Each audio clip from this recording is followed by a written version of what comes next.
Hello Jesus, welcome back, or if you are new here then just welcome. Hi, my name is Brenda. I do paranormal videos here on my channel, so if that is something that you are interested in, please consider subscribing down below and turn on all your post notifications so you do not miss when I post another video like this one. Now with all of that being said, let's go ahead and jump right into today's video.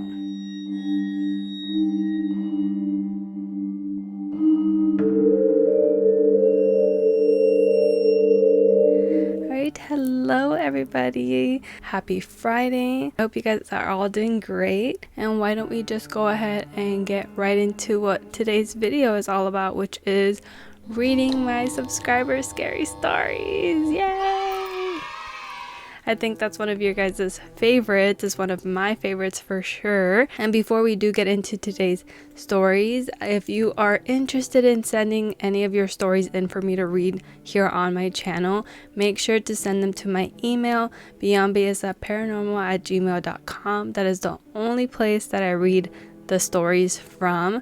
So if you have any, they don't have to be yours, it could be from anybody that you know. I would greatly appreciate it, and then you would get to be featured on the channel, which is really fun. So make sure to send those in if you can. I have been recording for like an hour and then some with this video, so sorry if I'm a little rusty, a little off cue, awkward. I'm just like, my brain is trying to shut off like for the day. It's like, you're done, girl. It's almost midnight and I'm still recording. It's 11:56 p.m. right now, and I filmed like an hour-long thing and I was pausing a lot. It was like a whole ordeal, so just bear with me. I'm gonna try my best reading through these stories as best as I can. Alright, so let's get into story number 1 now that we got all of that out of the way. Story number 1, from an anonymous sender. For 5 years, my big family lived in a 2-bedroom, 3-bath apartment.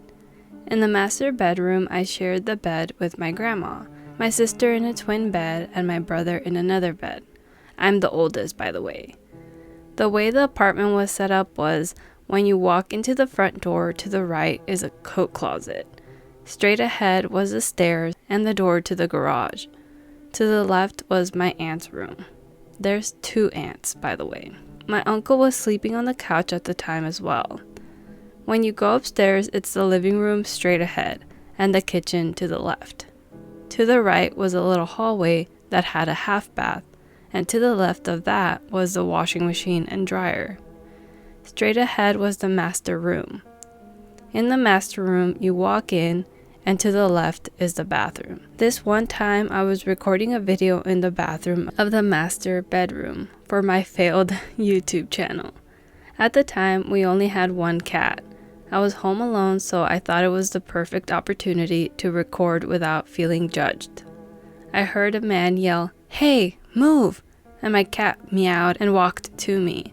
I have the video somewhere, but I have to dig for it. Another time, it was just me and my sister home. I was in the bathroom and I walked out to wake up my sister and brother because I love doing that. But I watched someone with short black hair and a red shirt walk out of the room, but I only saw that much, like the middle half back of the body. My sister woke up and turned to me and asked, "Did you see them walk out too?" We freaked out and I checked the house with a knife and there was nobody. Last story. It was during the pandemic. I was in college and had online classes 4 times a week at different times. My brother was in elementary school and my sister in high school. They had their school-issued laptops. At this time, it was just us home. We were going with our dad that weekend, so I was getting us ready to leave when they got out of class. My brother and I were in the kitchen. We heard a little girl's voice playfully calling my brother's name, and we thought he didn't turn his laptop off, but he told me he did. He opened it and it was in fact turned off. The voice even stopped when we opened it. But then we heard a man with a deep voice talking, no, mumbling, and 2 or 3 women doing the same. I looked at him and he said, "Do you hear that?" He had to have been maybe 10 or 11, and I was 20 or 21. So as the adult, I had to be in charge. I grabbed 2 knives and I held them in a way that would be hard for the attacker to hurt me with them in both hands. I told him to stay where he was and to be ready to run in the bedroom when I say so. I walked to the top of the stairs and I saw nobody. The stairs did have a landing and curved like an L. I told him to run and he did. I ran right after and locked the door. With all my strength, I threw the entire bed with the frame and the mattress against the door. I threw him into the bathroom and my sister was already in the bathroom using the toilet. I was literally crying and told them to be quiet. I told my sister what happened and she started crying even more. My only thought was somehow someone got into the house and we are about to be offed. I told my sister to lock both doors behind me because I was going to go check the house. I told her I'll get back in if there's nobody. With my heart beating out of my chest and on the verge of vomiting, I checked the half bath, nothing. I checked the upstairs, nothing. I then started walking down the stairs, prepared to have something happen to me. I checked around the banister and nothing. The front door was locked. Nothing in the coat closet. I checked the garage and nothing. I locked that door. I checked my aunt's room and saved it for last because I had something bad happen in that room. The energy was always off. Nothing in the room. I went back upstairs and we called our dad crying. He said he'll come inside and check the house again. Tell me why this man thought banging as loud as possible on the door was the best idea. My heart fell out of my ass, bro. I screamed terrified, "Dad?" And he said, "Yeah." So I let him in. Nothing was in the apartment at all. We left with him. My siblings and I still talk about this and I genuinely don't know how to explain what that could have been. That's so creepy. I hate, obviously your first thought is going to be an intruder. It's not going to immediately be like a ghost, right? So it's even scarier to not find anything. As soon as you do see an apparition and you're going all around the house being like, oh my God, somebody's in the house. It's so scary to not find anyone there, even though it's like relieving at the same time. Then you're like, what the heck was this? Who was this? How did they get out without us hearing it or seeing it? Like, there's no way that there wouldn't be a crossover if you were looking all around the house, or if you had not heard them go into any of the rooms or anything like that. So eerie. Really creepy. I really like that story. Thank you so much for sending that in. And let's go ahead and get into the second story. And this one is sent in to me by Canelita. And it says, Hi, you can refer to me as Canelita. I'm not sure how others introduce themselves, but I wanted to share a couple of stories with you. First one is titled My Great Aunt. And I just have to say, Canelita, that your setup of the stories is chef's kiss immaculate. Thank you so much. I appreciate the time to do spacing of paragraphs, just grammar in general. I appreciate it so much. I know it's not easy for everyone, so I don't blame you guys if your grammar isn't the best, or like, I don't judge either, but I just like to appreciate the fact that people take time to put extra effort to space everything out and write it like an essay, basically. It's very much appreciated. Alright, so as I said, my great aunt, who had taken on the role of my grandmother, recently died. As is custom with Mexican Catholic families, we have been hosting a novena, 9 days of prayers for her departed soul. Family and friends come over, and as the host, you also provide food and beverages afterwards. It was during this period that we began talking about spirits. As context, my great aunt had been battling cancer for over 1.5 years. She had been in and out of the hospital before eventually passing away after a bone marrow transplant that did not take.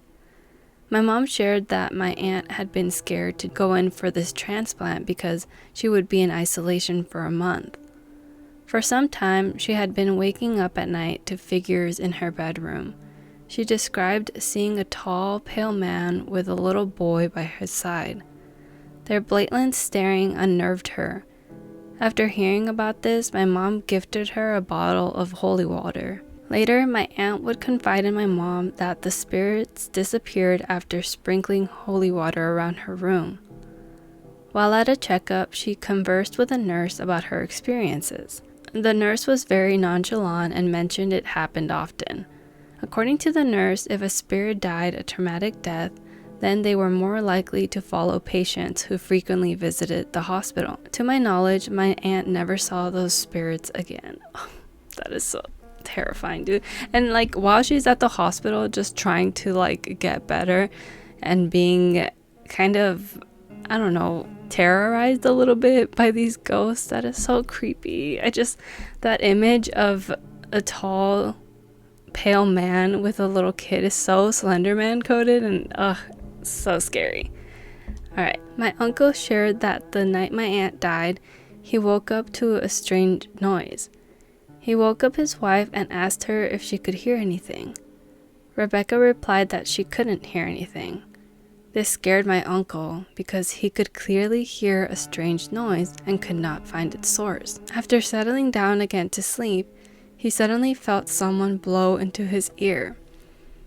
He opened his eyes but saw no one. His wife later joked that maybe my great aunt was playing a prank on him to say goodbye, to which he responded that he had a picture of my deceased grandparents in their bedroom that would protect him. As a mini extra thing that happened, on the first day of our novena, midway through our praying, we heard the screen door open and close.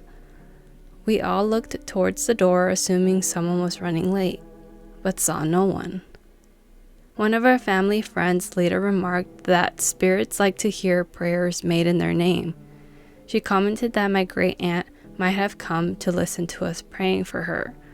Oh my gosh, that's kind of heartwarming a little bit, you know. Maybe that was her exiting. One of the two, her spirit was being sent off at the time, so maybe that door opening closing was her leaving. Could have been as well. That was a really good story though.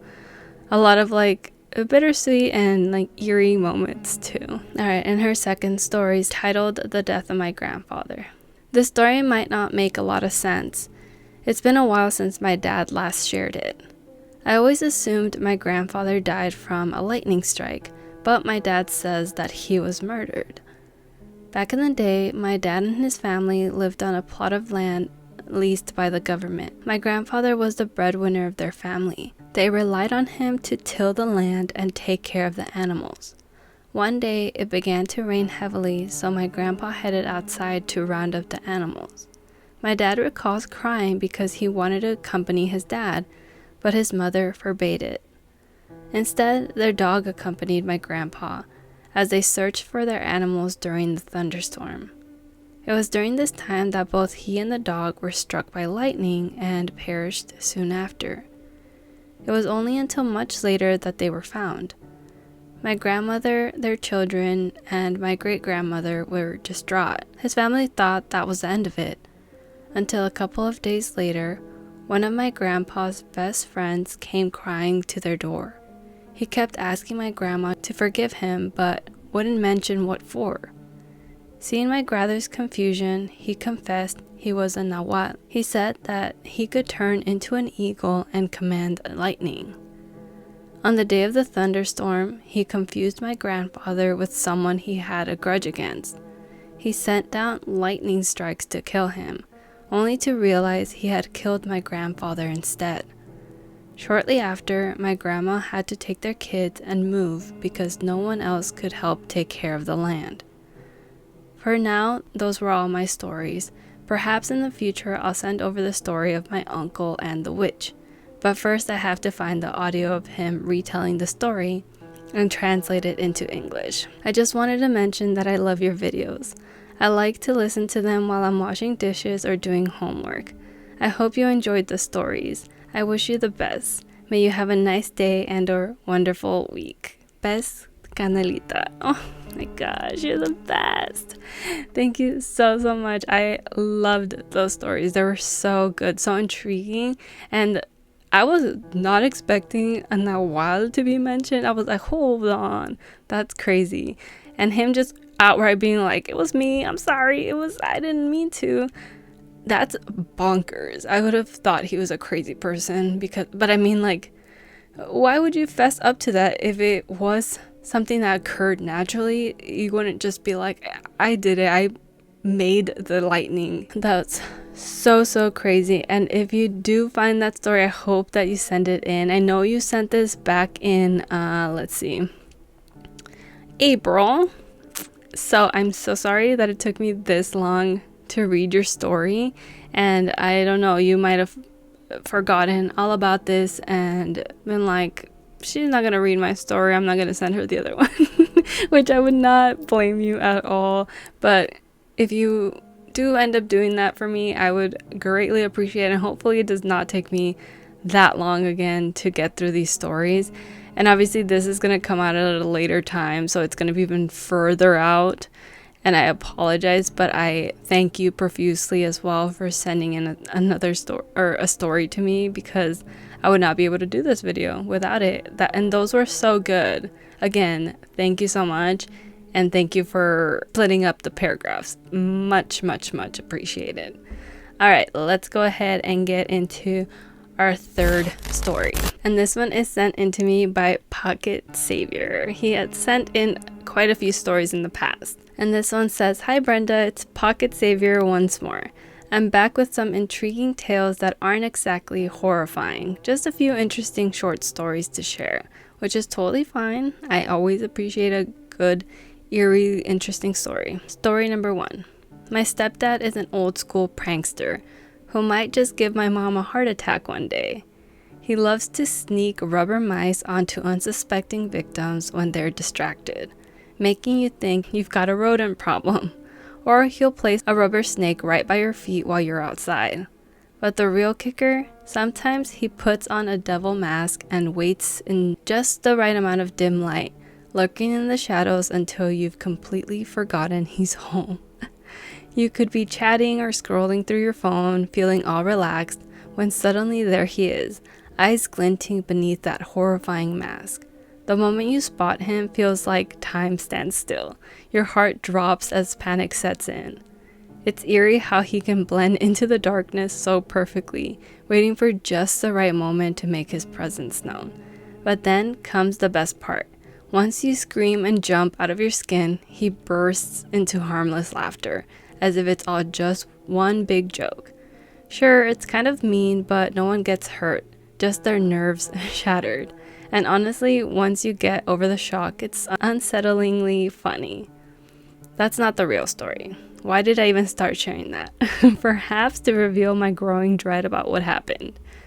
Years ago, when my mom moved in with my stepdad, all the kids in that house began hearing a little boy calling, "Mommy," or laughing as he sprinted through the darkened halls, yet no one ever laid eyes on him. One night, while lying on the couch and scrolling mindlessly before sleep, an icy dread settled over me.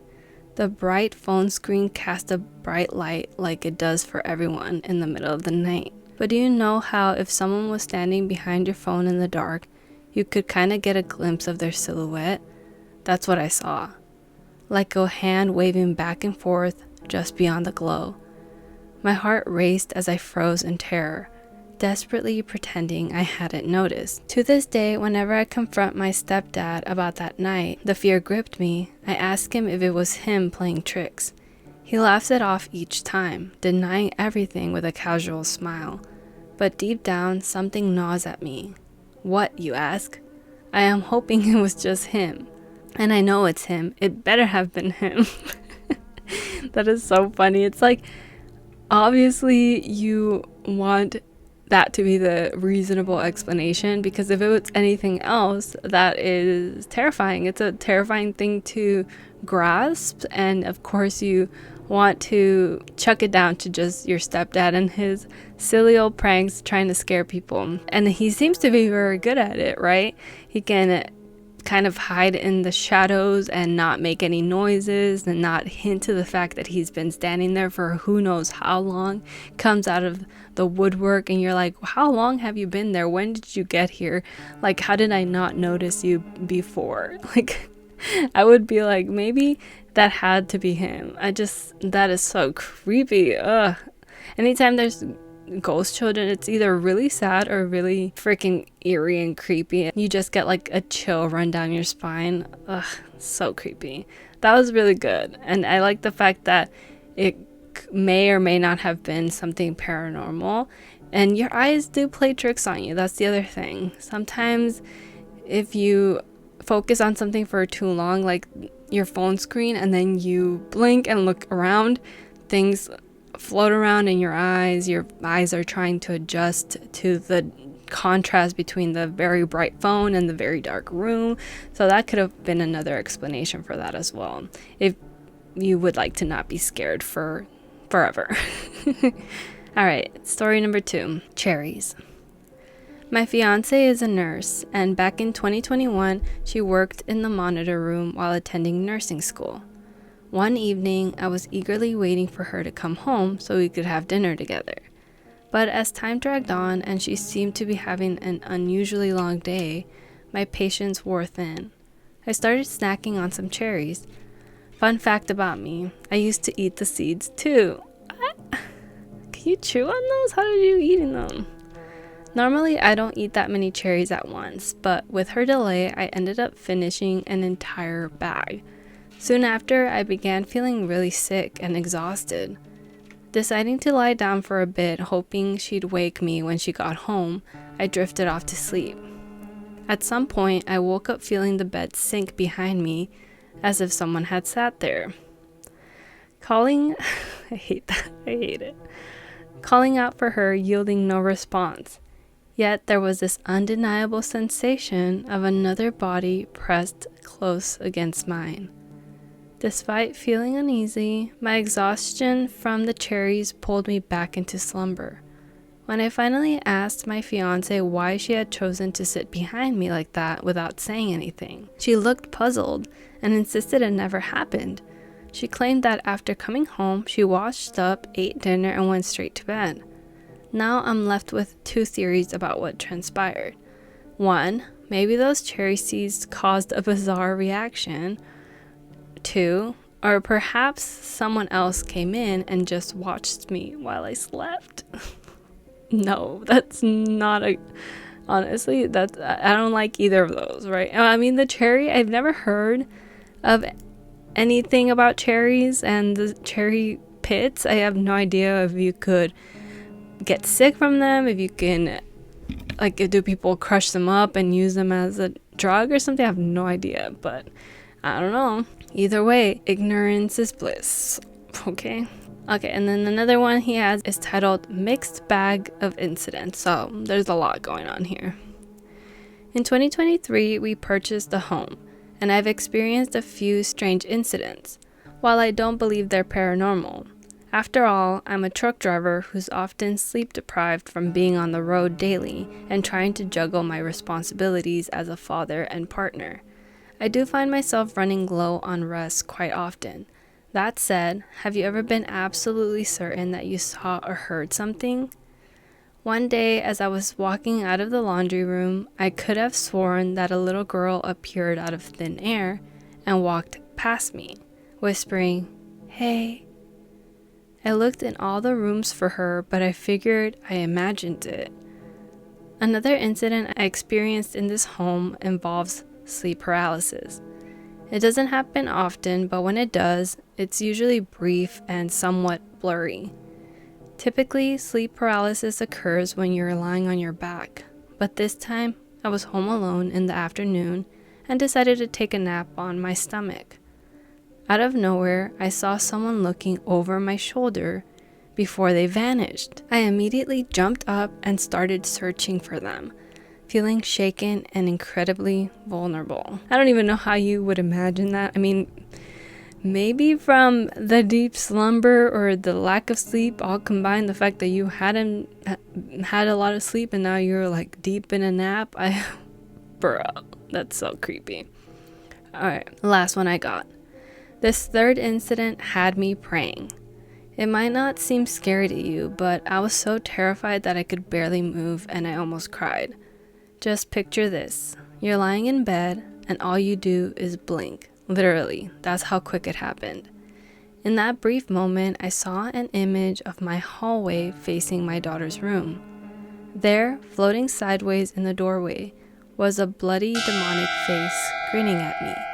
I jumped up and had to quickly, and I mean quickly, muster the courage to check it out because that kind of fear was something entirely new for me. Thanks for listening, Brenda. Sorry these are all I've got, but you are an amazing narrator. Stop it. Thank you so much. And don't be sorry, you gave me more than enough, honestly. Like, these were a good length, and there was a good amount of stories, like more than some people do sometimes. There's either like people that apologize for it being too long, which it's always fine if it's too long, and it's always enough for me, okay? Just you sending in the stories is enough. I appreciate you so much for even taking the time out of your day to type all of this up and send it to me, and probably proofread it and probably like double check that you didn't miss any details. I appreciate it so much, and your stories were really good. They always are. I always really enjoy the way that you describe things and the way that you put it all together. So much fun. And a lot of these are very like self-aware in the fact that you are trying to find explanations for them and not completely saying that they're 100% like paranormal. Like, you're like, I don't know, you know, it could have been this, it could have been X, Y, and Z.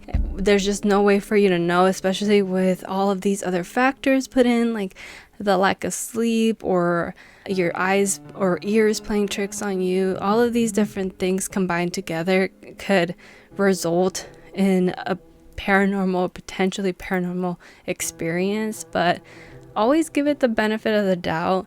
And if this has occurred more than once, and sometimes when you're like so dead set on the fact that you did see something, you probably did. And, you know, you just go with your gut feeling and say a little prayer, move on, and hope that it doesn't happen again. That's the best that you can do, honestly. I've had so many moments where I just don't know what to chalk it up to, and I'm like, I don't know, but I always just want to brush it off, honestly, because I sleep better at night just knowing that it could have been anything. And I'm like, I don't know, I just rather go to that than something scary. Because I was just telling my boyfriend about this day where I was leaving work and I was by myself.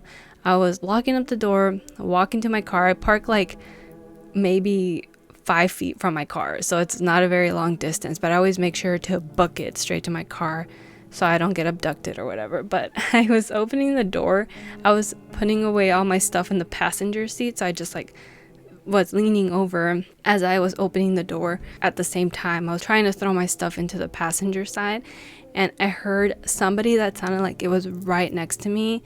Granted, this was an empty parking lot, and it kind of echoes in that area just from the buildings, I'm guessing, and the pavement. I don't know, science. And I heard somebody say hello, and it felt like it was directed to me, and I jumped. I got so scared. I thought somebody was like trying to approach me, try to get my attention, try to rob me. I don't know, it could have been anything. People are crazy. So I heard the hello, and I immediately chucked my stuff in the car, and I slid in my car really fast, closed the door, and then I looked back. I was looking around in the parking lot to see like who was saying hello, and there was nobody. I couldn't see anyone.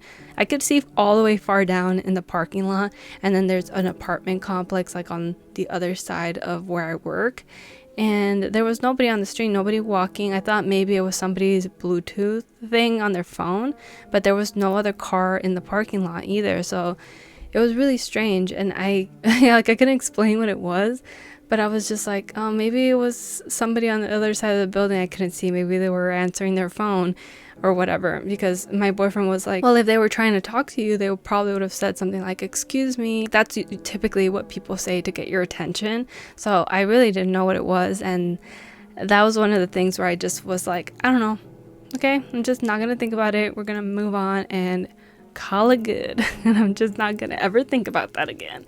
And out of mind, out of sight kind of thing, because then I'm going to be scared every time that I leave work, and I can't have that because I go to work 5 times a week. So that's very difficult. Okay, I'm done yapping. I'm tired, honestly.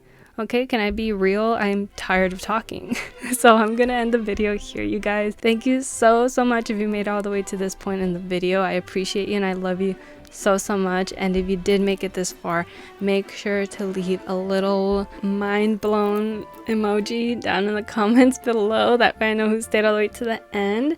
And then today's comment shout out goes to this person right here. Thank you so much for leaving a nice comment. As always, I really appreciate it, and it really makes my day. And if you want to be the next comment shout out, all you have to do is leave a nice comment down below, and that's it. And guys, that's it from me. Thank you so much for watching. I hope you enjoyed. Again, I don't know if I repeated myself, I already forgot, but I love you so much. Hopefully I will see you in the next one. Don't forget to stay safe and be kind. Bye bye. I'm so tired.